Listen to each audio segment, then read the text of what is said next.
Well, we've been wondering for quite a while what Marvel Studios is planning on doing with the mantle of Black Panther. And I have to say, this story here is such a major spoiler. I can't emphasize this more. If you do not want to know a major spoiler from Black Panther Wakanda Forever, I highly recommend you click away right now.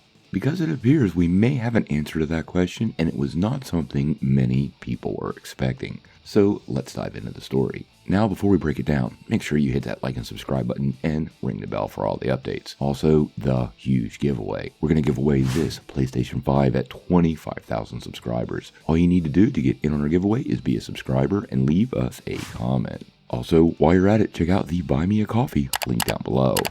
It's a spectacular way to support this channel with a tiny bit of pocket change, all while creating zero new obligations for yourself. We really appreciate it.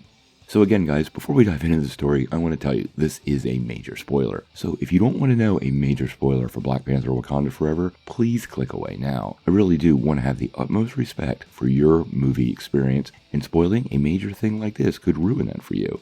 It's still in the rumor stage, but if it turns out to be true, and I'm hearing from multiple sources it is, your experience will be impacted. Now, if you've been paying attention, you know that Black Panther Wakanda Forever has ceased production right now while Letitia Wright recovers from an on-site injury. But this recent rumor is really a major plot point and is something that Marvel Studios appears to be working really hard to keep under wraps. Sorry, Kevin. Now, one thing that Marvel has said from the beginning is that the Black Panther sequel will honor the late Chadwick Boseman while doing their best to continue the legacy of his character.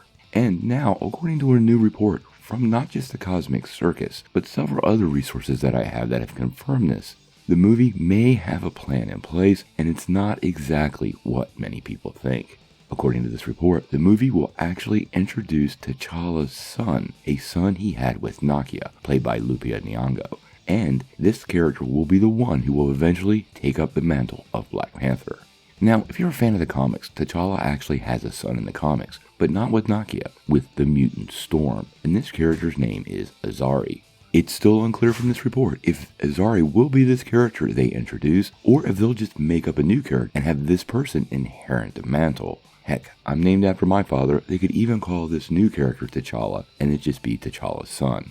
Now in the comics, because he's the son of Storm, he has some really cool powers. And if you saw the next Avengers animated movie, he actually makes an appearance in there, and what they do with him is really cool. Now, it seems to me, the plan for Marvel would be to have this character eventually take up the mantle of Black Panther. But the report is saying that's not going to happen in this movie, and I think there's some key dates and details we need to figure out. Obviously, we've never heard about T'Challa's son before this, so when him and Nakia actually had this child is completely unclear. He was never mentioned in the first movie, and clearly their relationship had not gone that far.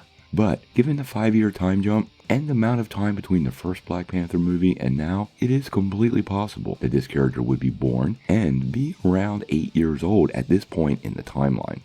But how Marvel works through all that logistics and aging of the character is completely unknown right now, because obviously this is just a rumor.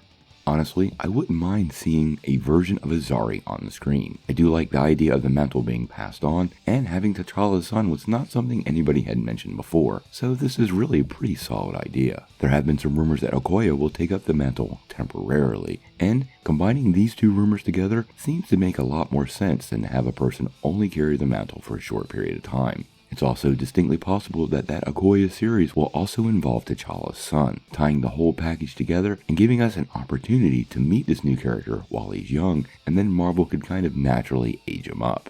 I don't know if this means another time jump in the near future for Marvel Studios, but once they get this character to about 18 years old, they could probably have him suit up and even be under the wing of several other characters in mentor roles. Obviously, once we get some more details on this rumor, we're going to bring it to you right away. I am going to work really hard to keep all of this under wraps even on the channel. So please don't spoil the movie for anybody else, but this would be one heck of a big change in the MCU for the Black Panther. What do you guys think? How would you feel about Marvel Studios introducing T'Challa's son in the upcoming Black Panther sequel? And how would you age up this character so he can take up the mantle of Black Panther sooner rather than later? Sound off in the comments below. If you like this video, make sure you press like, click subscribe, and if you don't ring that bell, you're not going to get any updates. Peace.